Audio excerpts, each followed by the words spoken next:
Good afternoon, everybody.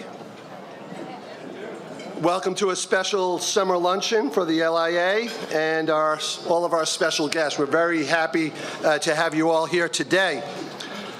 We have a great program. Going to introduce the governor, and then we're going to hear from both of our county executives as well. But there's something exciting happening on Long Island. Who would have thought that two projects that have been talked about for decades, both the third track and the Heartland project, would both be approved in 1 week on Long Island? That's worthy of.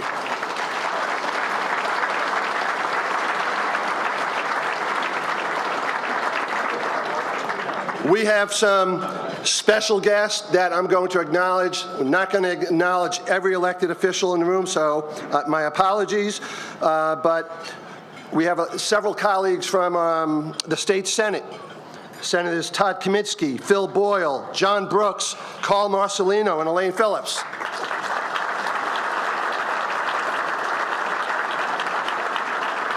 From the New York State Assembly, Chuck Levine, Brian Curran, Dave McDonough, Mike Montesano, Michaela Salages, Melissa Miller, Anthony Durso, Dean Murray, Mike Fitzpatrick, and Andrew Rayer.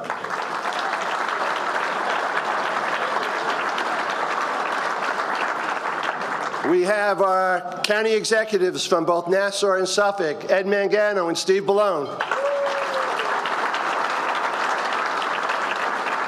And as we sit here in the town of Oyster Bay, we have Joe Saladino, Oyster Bay Town Supervisor. Joe. And I want to thank all of our other elected officials, town supervisors, and village mayors and county legislators for joining us today. We have a lot of friends from labor with us today. Sam Fresina from the Laborers, Eastern District Local. Jim Cahill, President, New York State Building and Construction Trades. Thank you. John Durso, our friend John Durso, an LIA board member. John. And Dick O'Kane from the Long Island Building and Construction Trades. From the MTA, we have General Lieber, the Chief Development Officer of the MTA, and Mitch Paley and Scott Reckler, MTA board members.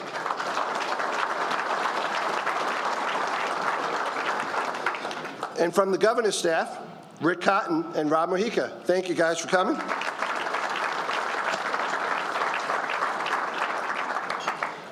So before I introduce our governor, there's several other people I want to thank and acknowledge and mention. First, of course, the third track would not have happened without Governor Cuomo, period. And we thank him for his support and leadership and his commitment to the project. He is a modern-day Robert Moses, rebuilding our infrastructure from Buffalo to Suffolk County, and we owe him a great deal of gratitude. So thank you, Governor Cuomo.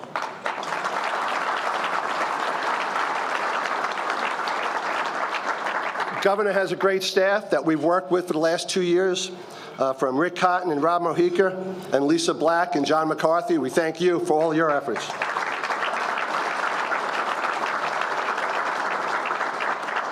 I'd like to thank a friend of mine I've known for over 30 years, Senator John Flanagan, who's not able to be with us today. But similarly, while we had a little drama over the last couple of weeks, at the end of the day, John did the right thing, and we should thank John Flanagan for his support.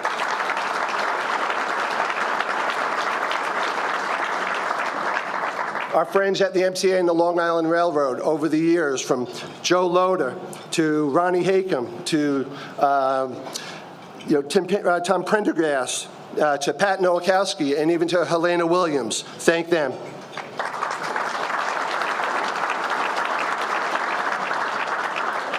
I want to thank all the LIA Board of Directors and our great chairman, Larry Wallman, for allowing me to spend so much time on this and for helping put our money where our mouth was on this project. So thank you for all the LIA.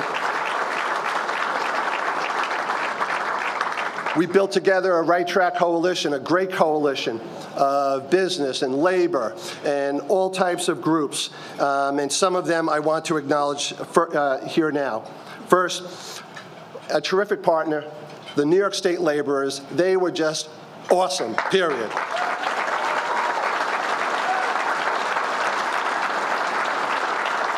From George Triuco and Vince Albanese and Rob, it was a pleasure working with guys, and thank you for all your help and support and your efforts. We couldn't have done it without you. And that goes to all our brothers and sisters in labor, all the other labor groups I mentioned before. I want to thank the Roush Foundation and Nancy DeZinas for helping us as well. Nancy did not only help us financially, but several years ago she created this Long Island Index Advisory Group on the third track that really began to plant the seeds of the educational process that needed to happen on that project. So Nancy, thank you for everything that you did.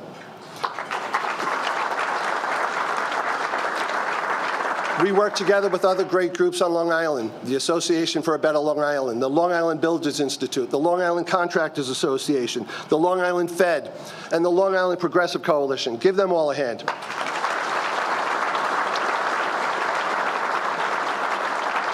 You know, think about it. Think of like the business group, the LIA, working with the Long Island Progressive Coalition.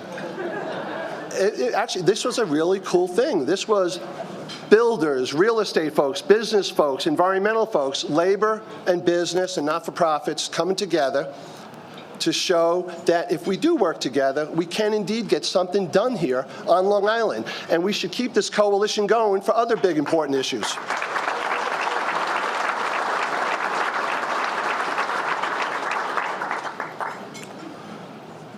I want to thank our friends at Newsday. Newsday did a great job on both on the news reporting side, on the editorial side, on the digital campaign that we ran with them. Ed Boucher and his team, thank you to Newsday. We also had help with the Long Island Business News and Richner Communications and the Herald newspapers, and we thank them for their efforts as well.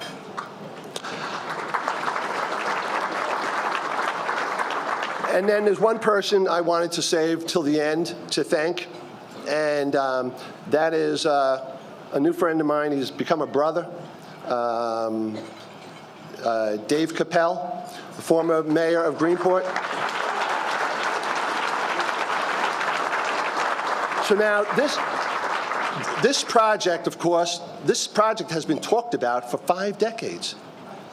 But I'm not going to bore you with all of that, but I am going to talk to you about the last 2 years.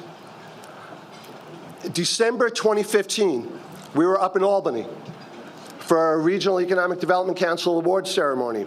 And my co-chair, Stuart Benowitz, and I, and a couple of others were up there.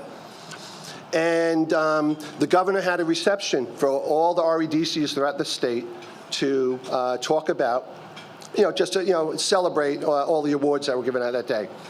And so with us was a woman who had never met the governor before. And I said, stand right here. I know he has to walk by, and I'll introduce you. And so she said, great. And so the governor was about 15 feet away. And there's this guy talking to him. Now, normally you see the governor, everybody in this room, you can't spend a lot of time. Quick hello, shake a hand, maybe you sneak in a selfie, that's it. But this guy is talking and talking and talking, and I'm like, I wanted to introduce this woman to the governor. So finally I said, who is this bald guy chewing the governor's ear off? And all of a sudden he turned around, it was my friend Dave Capel.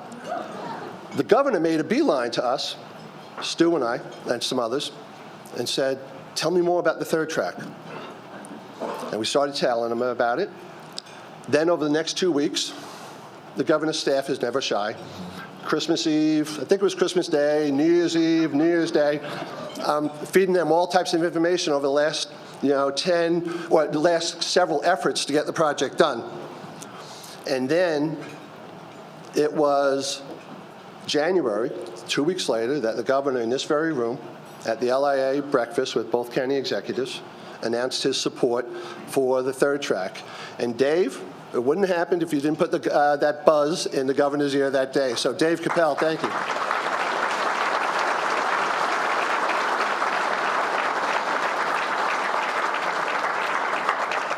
Finally, before the governor comes up, we have a little treat that we did with our brothers and sisters at the New York laborers. And I'm going to just ask our folks to show this very short video. Let it roll.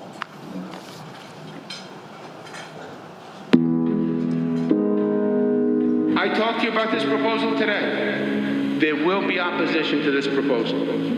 There will be. And there's going to be a lot of politicians who say, oh, you know, I don't want that negative. I don't want that negative. I can't take that.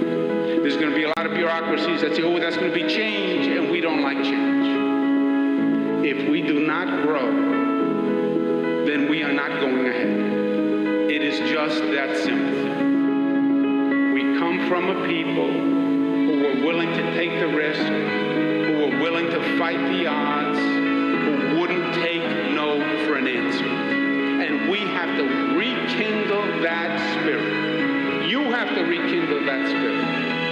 This happens or doesn't happen because of what you do. This will determine your economic future. You do this plan, or most of this plan, it's going to be a different Long Island. And then we will have fulfilled the dream, where our children will have a better home than the home we have. And my friends, at the end of the day, it gets very simple. And it is that simple. Leave this place a better place than you found it. Let's leave Long Island a better place than we found it. You can make it happen.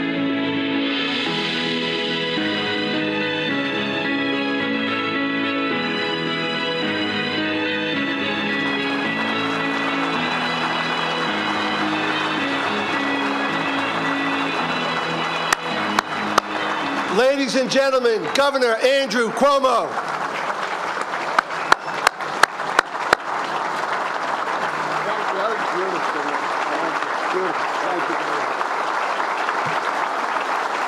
Thank you. Thank you. Thank you. Thank you very, very much. Thank you very, very much. What a great day. What a pleasure to be with you. What good news. First, to Kevin Law and the LIA, let's give them a big round of applause for everything they did and how effective they were.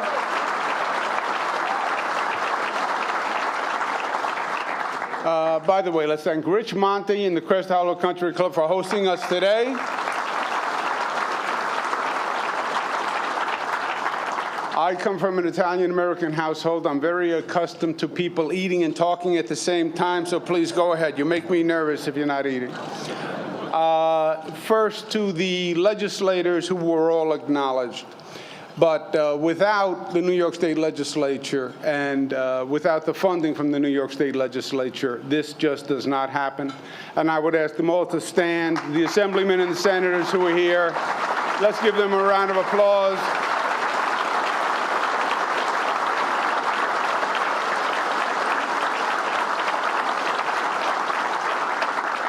And this was a tough road to hoe. And the leadership started with two executives who I've worked with on many, many projects. And I've been with on many late nights, through storms, through snow, through rain. And these are two extraordinary men, and they led the way by standing up first. Ed Mangano and Steve Bellone. Stand up and let us give you a round of applause.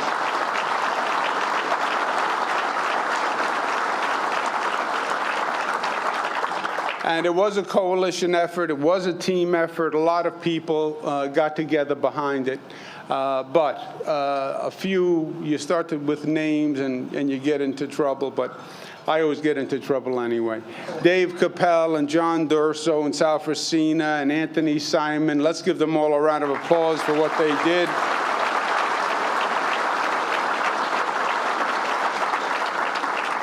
And let me talk to you a little bit about what we did. New York State is a special state, he says with the arrogance of a New Yorker, but it is. We were the first in everything. We drove development of this nation. All the initiative came from New York. Our role was the progressive capital. We were the entrepreneurial capital. We went first, and other states looked to New York, and they followed our lesson. Long Island was birthed from this ambition and this drive. None of this just happened. It happened because we made it happen. The Long Island Railroad starts in 1834. Just think about it. They're going to build a link to a ferry to Boston.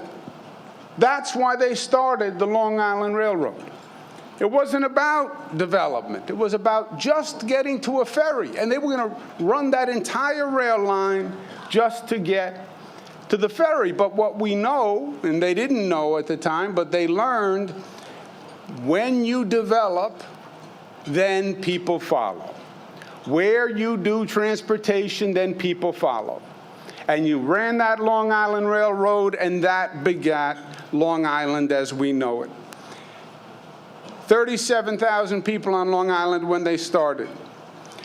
But as they were laying tracks and people were moving in, by 1910, 180,000 people. At the same time, we built that great old Grand Penn Station, which was a magnificent, beautiful, architectural masterpiece, and operationally, it was perfect. And the region grew because of what we did.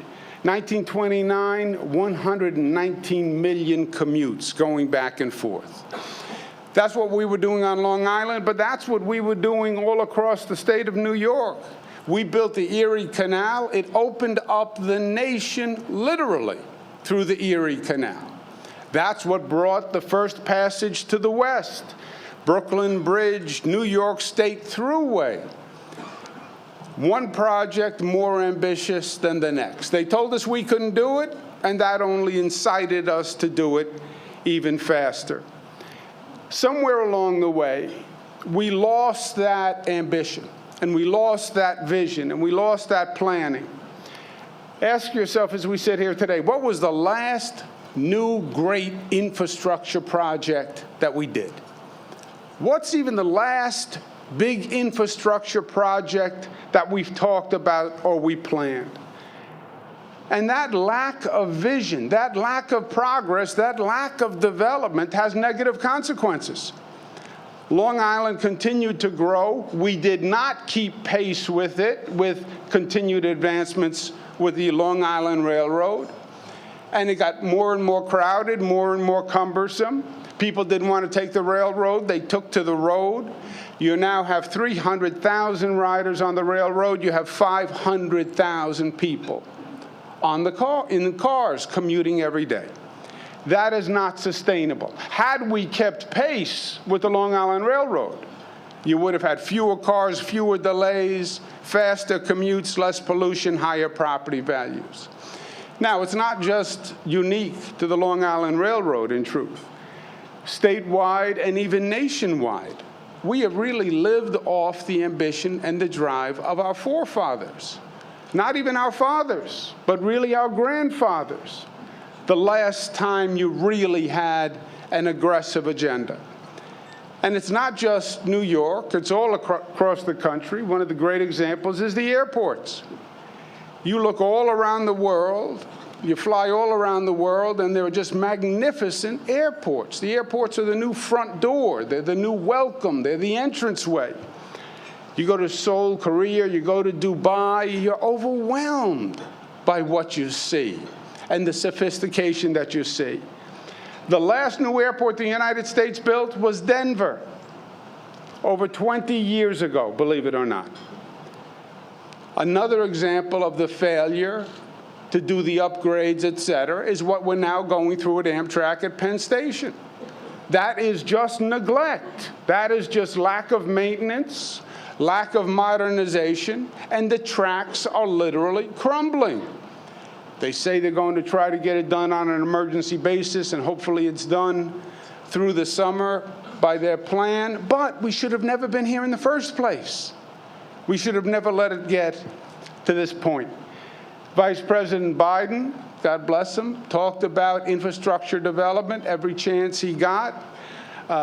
President Trump talked about a $1 trillion infrastructure plan when he started and how necessary infrastructure is. He was exactly right, because the infrastructure grows the economy. We've been talking about it for years. It's not happened, and our position in New York is we're not going to wait any longer. We're not going to wait for the federal government to wake up and say, we're starting an infrastructure program. We're going to do it ourselves. And we're going to reimagine our transportation infrastructure. And we're going to take this opportunity to build New York. And today we're talking about transforming the Long Island Railroad and taking that Long Island Railroad and bringing it into the next century. It starts in the East with something called the Gateway Project. The Gateway Project, my friends, is the most important infrastructure project in the United States of America right now. It is the tunnel that goes between New Jersey and New York State. It is the main rail corridor for the entire Northeast. And the tunnel is in very, very bad shape. After Hurricane Sandy, it got even worse. That tunnel has to be replaced. We've been talking about it for years. New York and New Jersey have agreed to split half of the cost. The federal government under President Obama said that he would pay half the cost. We actually have to get it done. If we lose the Gateway Tunnel, it will have dramatic effects for this state and, again, for the entire Northeast. We're pursuing it aggressively, but we need a federal partnership to make Gateway happen. 800,000 riders, 2,000 trains, literally the entire Northeast corridor. The next piece is the Penn Farley complex. Penn Farley complex is the old Farley post office right across the street from Penn Station. They've been talking about turning it into a train hall for 30 years. It was a dream of Senator Daniel Patrick Moynihan to make it a train hall. Well, we're doing it. The Farley post office building is being converted into a train hall, 255,000 square feet. It will be bigger than Grand Central Terminal. It will be beautiful because the Farley building is really architecturally magnificent. We've signed an agreement. It's underway. It's going to open in 2020. It will replace Penn Station. And the best thing that could happen to a Long Island Railroad commuter is they never have to walk into Penn Station again.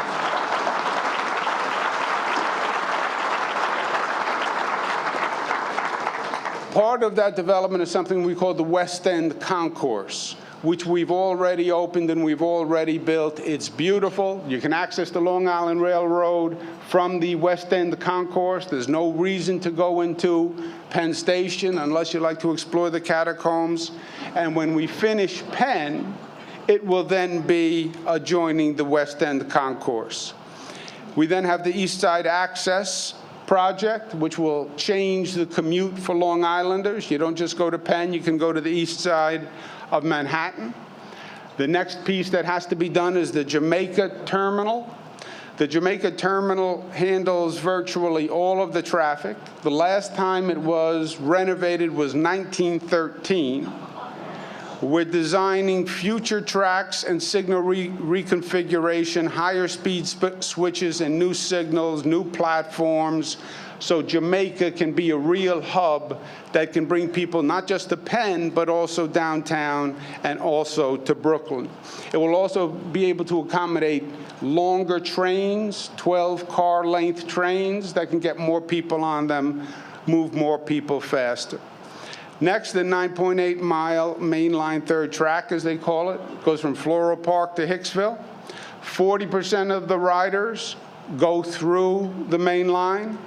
It's just 2 tracks. It becomes congested. It's a constant source of breakdown. And then you have a series of cascading delays. When you have that kind of bottleneck, once you have a delay, the entire system is backed up for the entire morning or for the entire rush hour, and it affects thousands of people. Now, common sense said we had to do something about it. And we've talked about it, and we've had multiple proposals over the years, but nothing was ever done. That's changed as a result of an agreement we just reached that has $2 billion that is now dedicated to the main line. And it's a different plan and a smarter plan. Past plans took many residential properties and commercial properties. And that's one of the things that drove the opposition. We're building the track on the existing right-of-way of the Long Island Railroad. So it's on LIRR property. We're building the whole track, taking no residential properties, and only 4 commercial properties have to be acquired on the entire 10-mile strip. So it's minimizing the intrusion on the communities. We'll also be replacing 20 miles of the track with new signals and new switches, ending the constant string of breakdowns. There are 7 grade crossings between Floral Park and Hicksville. These are death traps. Literally, people have been killed at the grade crossings. They are dangerous. They should have been removed years ago. At peak times, the grade crossing can be closed 30 minutes out of an hour, backing up traffic all across the board. We're going to remove them. They should have been removed before. 2 will be closed. The other 5 will have underpasses that will eliminate all 7 crossings. Another cause of delays is there are low bridges on the LIRR, and there are tall trucks. And a low bridge and a tall truck are a bad combination. We're going to raise the bridges. We've had a number of trucks striking a bridge. It stops everything.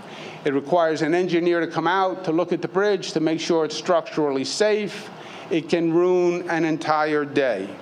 So we're widening or increasing the height of 7 bridges along the line from 12.5 feet to 14 feet. We will also be, at the same time, eliminating and enforcing other bridges and expanding 12 more across the region. Parking is a problem, and it congests downtown areas. We'll be building 5 new multi-story parking facilities for an additional 3,500 cars all throughout the area. An increase in trains also suggests a possible increase in noise. We have a comprehensive noise abatement program, different technology on the tracks, where the tracks themselves are actually quieter, and there's dampening technology in the tracks, where the tracks themselves absorb more of the vibration, so it actually makes less noise. We'll also be doing sound-reducing walls where it's applicable, which will make the residential community even better. For reliability, because that's the main issue, we're replacing power all throughout the system. 7 new traction power substations that will increase the capacity, enough power to run 3 trains simultaneously. We'll also be updating the signal system, and we're building 13 additional new electric power substations all along the way. Adding something called positive train control, which corrects for an operator error. If an operator makes a mistake, an electronic system takes over, reduces the speed, brakes the train, etc. We've signed MOUs with the villages all along the main line. They had concerns, they had legitimate concerns, and we've addressed them, and we have MOUs that we're going to be following through the construction.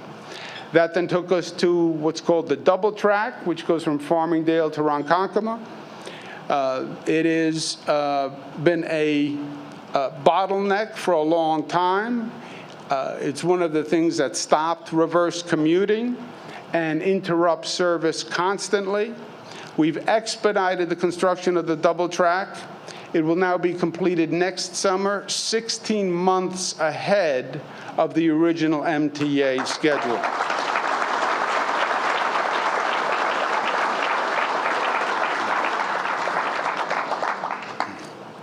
We're building a new Mid-Suffolk train storage yard. Because the tracks are so limited, you can't get trains from the west to the east. One of the problems we had in preparing for what I called the summer of hell, how do you get more trains out east? You can't, because you run into the bottleneck. We're going to put a storage facility right in the middle so we can have 12-car trains stored there, and they can move to the east or the west, depending on what the need is. 11 additional tracks, 13 acres, all to handle 12-car sets. We're also building a Long Island Railroad Command Center, which will be right there, no longer calling into New York City to talk to the people in charge to determine what to do on Long Island. Let's have them stationed right on Long Island where they're there and they can see what's going on. We are rebuilding 39 stations across the entire Long Island Railroad.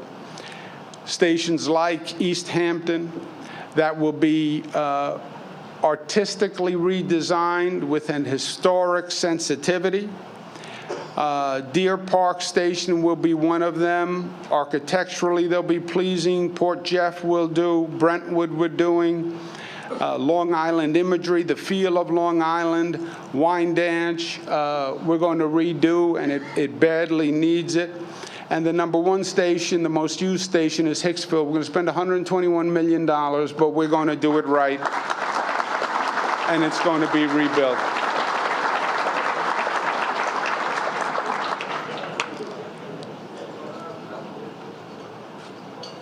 When you add it all together, my friends, transforming the Long Island Railroad is over 100 projects all across Long Island.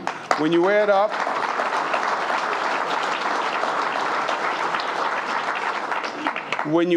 the cost of the entire enterprise, it comes out to $5.6 billion. The big amounts, Penn Farley Complex is $1.6 billion, but again, that is going to be magnificent, and it's necessary because we have to replace Penn, the bridge work, et cetera, the double track, the third track, but $5.6 billion. It is an investment in Long Island, right? These infrastructure projects are investments that pay dividends and multifold dividends. Look at the investment dividends we've returned from the first Long Island Railroad, right? So this is an investment in Long Island. Construction will be done by what we call a design-build approach. We build now in a totally different way. Design-build is basically the way the private sector would build. We take a project, a bridge, a road, we put it out for bid to private sector developers.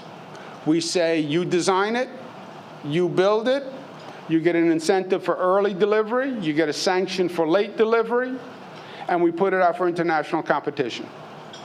It lets the market work. We've saved phenomenal amounts of money on it.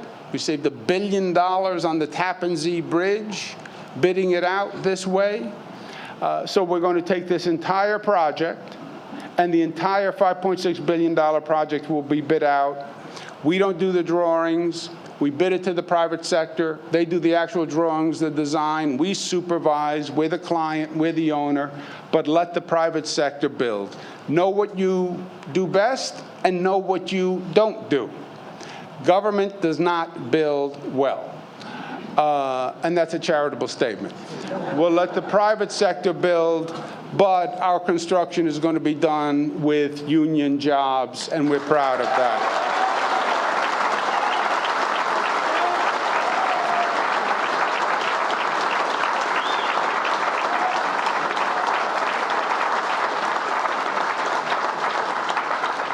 Our schedule, third track starts next year. Double track is underway, should be completed by next summer. Mid-Suffolk Train Yard will start this winter. Jamaica Terminal is already underway. The stations, the power stations, we hope to have everything done over the next 5 years. What will the results be? listen to this, an 81% increase in ridership capacity during the evening rush hour. 81% increase in capacity, 67% increase in the morning rush hour. A new Penn Farley to replace Penn Station, fewer traffic fatalities with the grade crossings, transit-oriented developments all across the island, making the island more attractive to millennials. Millennials are not drivers. They use mass transit. Reverse commute will now be possible, so you can move a workforce back and forth across the island. You can bring a workforce in from New York City in the morning, which is virtually impossible now. I believe it will protect and enhance the property values of Long Island, because that Long Island Railroad is what made Long Island, right? You bought a house because the train was 34 minutes to Penn Station. When that 34 minutes becomes an hour and a half, you have a different home. And this is going to ensure the reliability and productivity of the Long Island Railroad. New parking facilities for 3,500, new passenger amenities, technology on the car, et cetera.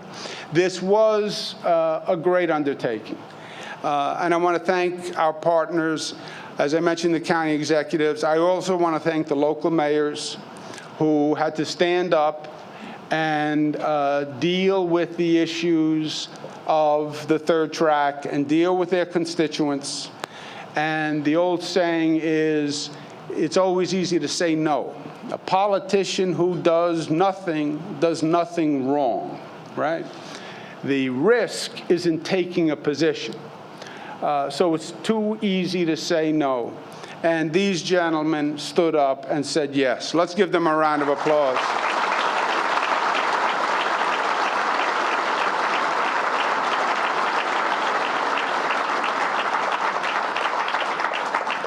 Kevin mentioned them, but one more time, the New York State Legislature, the Laborers Union, the Long Island Fed, and John Dorso, the Roush Foundation. Dave, you were fantastic. The Newsday editorial board that's been talking about this for decades, the Long Island Association, and a gentleman who we miss, Matthew Crossan, who was one of the first people to stand up and talk about this day after day after day after day. And he was right.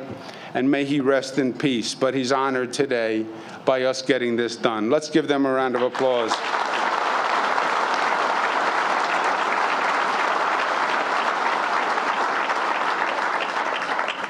I don't often like to thank my team because then I'm afraid they're going to ask me for a raise. They can ask, but you can't get water from a stone. Joe Loder, Tom Prendergast have been great leaders for the MTA and the Long Island Railroad. Rick Cotton, Robert Mahika, Derek Utter, John McCarthy, Phil Lang, Jano Lieber, Lisa Black, and the team at the LIRR. Let's give them a round of applause.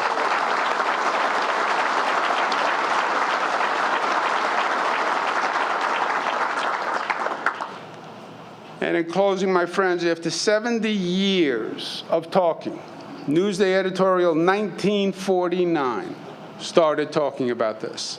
Just imagine, it took 70 years for us to do it. And we are now finally doing it. The money is in place, the approvals are in hand, we are underway with the construction. This is going to be one of the largest infrastructure projects in the United States of America. It's the largest single investment in infrastructure ever made on Long Island. And the largest that we're now doing in the entire state of New York. But going through this over the past year and a half or so, and arriving where we arrived today, there's a lesson in all of this. Many said we couldn't do it.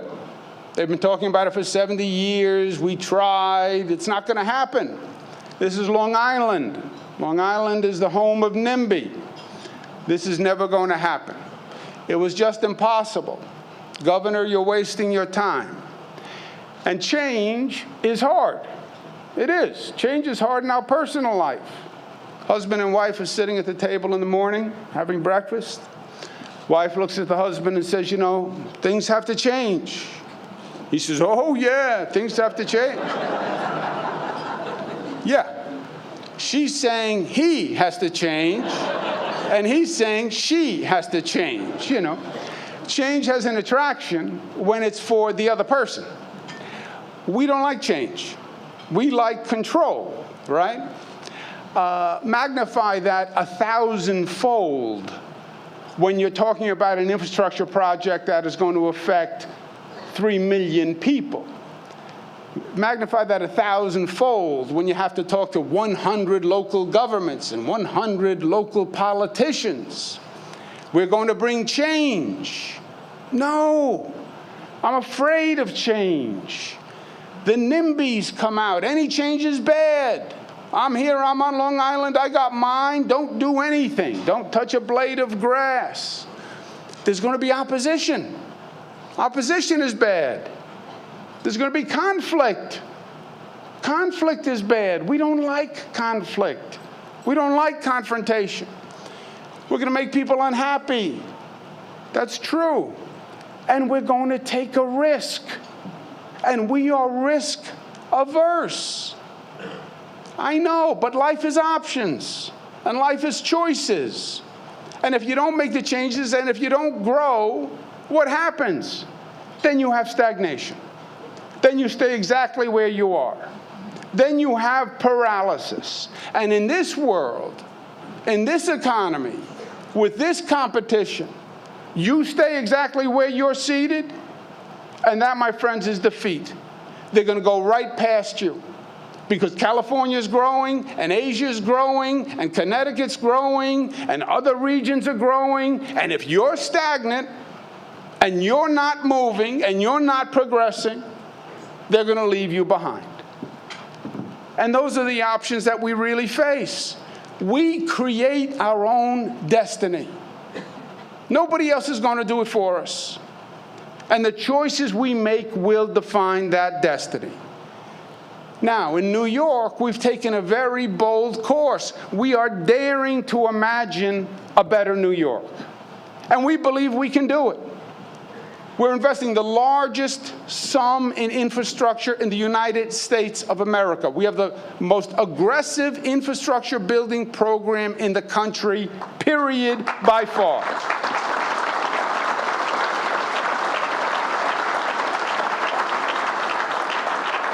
It is what made New York, New York. It's going to continue making New York the leader that it is. It's in upstate, it's in downstate, it's from one end of the state to the other state. We're constructing a new LaGuardia Airport. It's going to be the first new airport built in the United States of America in over 20 years, the LaGuardia Airport.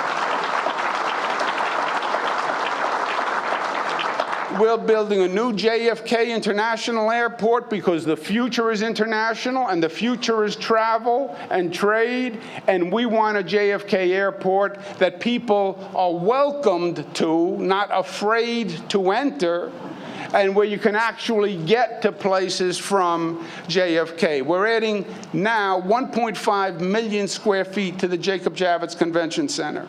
And we're going to have the most competitive convention center on the East Coast of the United States, 3 million square feet.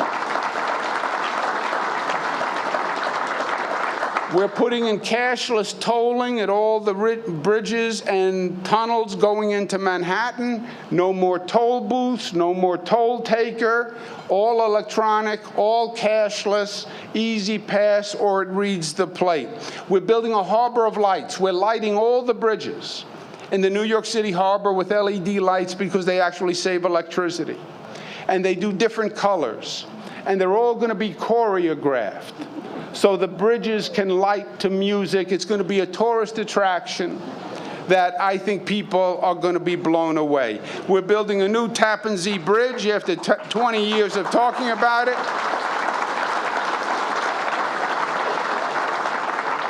New airport in Plattsburgh, new airport in Elmira Corning, new Syracuse Airport, new Rochester Airport, new Rochester train station, new Schenectady train station.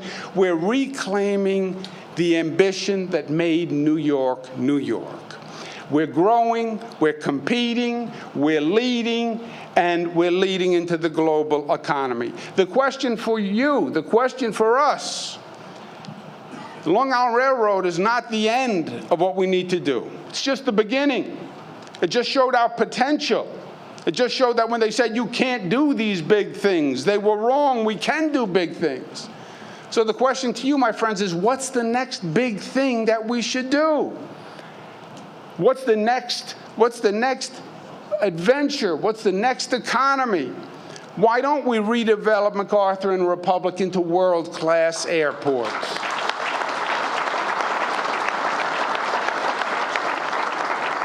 Why don't we create the next research triangle here? You have the best research institutions in the United States of America. Why isn't it here on Long Island? Why don't we add Northwell and make it the life sciences research triangle? Why don't we take what we learned at Ronkonkoma and do transit-oriented development all across the line? Everywhere we're building a new station, everywhere we're building a new Long Island Railroad stop, a new transit-oriented development. That's where the millennials go. That is the future. You could do it right here on Long Island. Why not a tunnel connecting Long Island? Why not a tunnel connecting Long Island to Westchester or Connecticut or the Bronx? Why do you have to drive all the way in on Long Island to go north? Those are extra hours. Those are extra tolls. 1938, FDR said you should find a faster way to get off Long Island. At that time, they were talking about bridges, and that's a non-starter. But why not build a tunnel and reduce that traffic and make the people going north get off the LIA in the northern states so much earlier, so you free up the traffic for the rest of the commute? Why not a deep water port for Long Island? Why not make Long Island the solar and wind capital of the United States of America with clean and affordable energy? Why not say, you know what, Long Island is going to be the place of the clean environment, and we're going to finally clean up our bays and clean up the ocean, and if you want a clean lifestyle and resources, come to Long Island. My friends, it is up to us. The lesson of the Long Island Railroad transformation is we can do this. You imagine what we want to do, and we can do it. What would you attempt if you knew you could not fail? I love that quote. Fear keeps us back. Trepidation keeps us back. Free yourself of that. What's the next vision for Long Island? You dream it, we will make it a reality, because there is nothing that we cannot do together, because we are New York. Thank you, and God bless you. Ladies and gentlemen, please welcome Ed Mangano.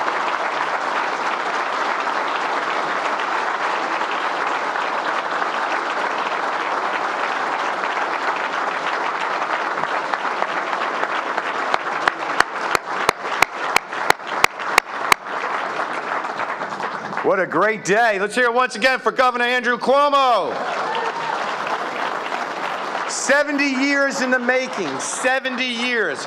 A project that got started on the wrong track, but through the extraordinary leadership of Governor Cuomo is on the right track. What a historic day for Nassau County, for Long Island, and for New York State. And thank you all for being part of it. You should be very proud. It really does take an extraordinary leader like Andrew Cuomo to bring opponents and champions together on such a divisive issue, but an issue we knew needed to be resolved. Many of the elected officials in here will understand how difficult that job is and how historic it is to stand here today with a project that is on the right track for commuters by providing more commuting options, more efficiency, and, of course, more parking options at the stations.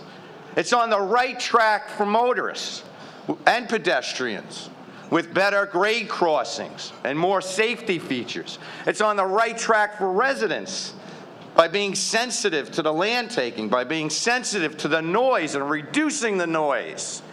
That is a tremendous amount of work to bring all of those interests together where we could get in a room with over 1,000 people of diverse interests and all agree this is the right thing on the right track for our great county, for our great Long Island, and certainly for our state as we compete in a global economy.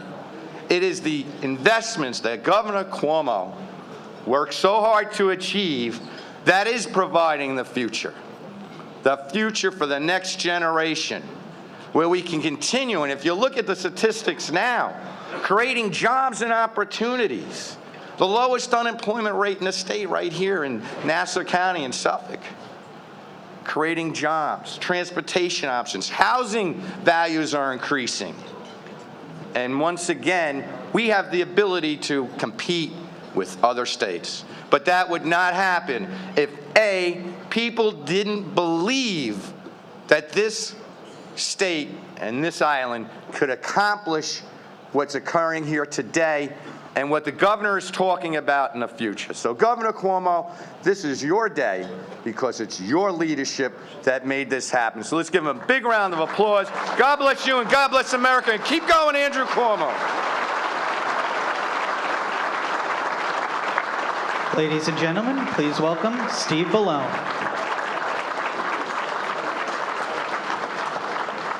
Thank you very much. This was a bad idea, putting us after the governor.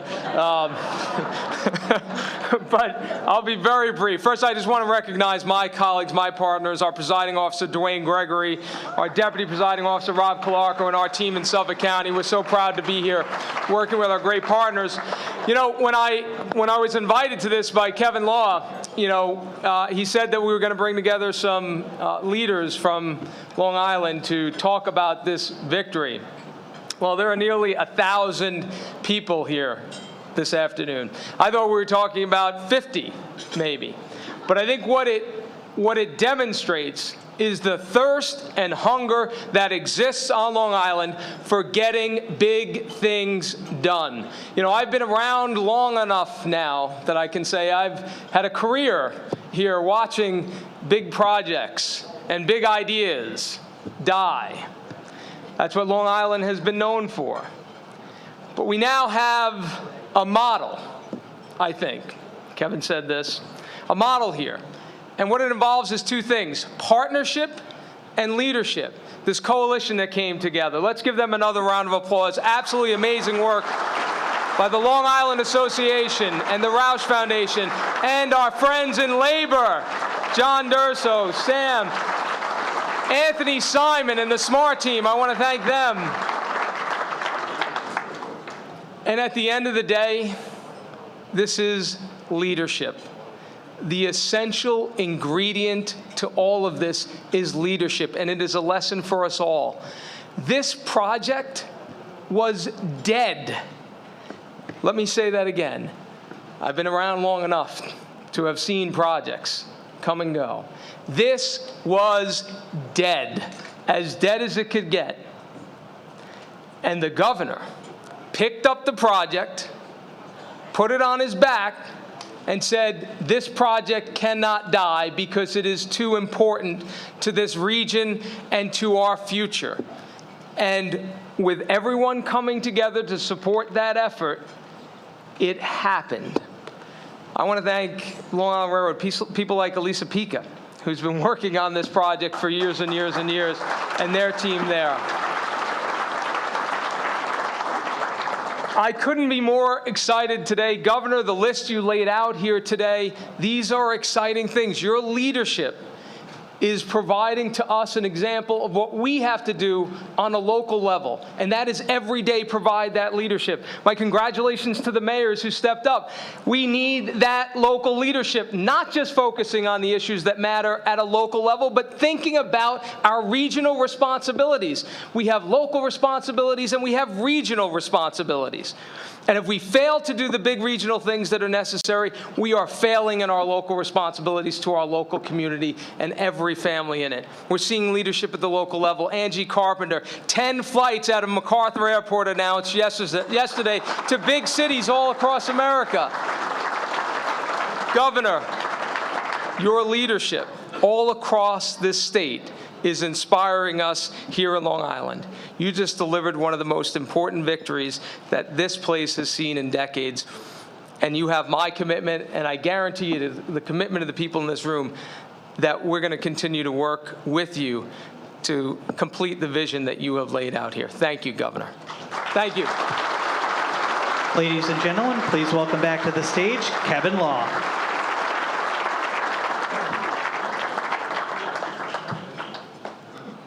What a program. This is, you know what, we should feel good. We're very good at complaining. Long Island does that well. We whine, we complain, we talk about why things don't get done.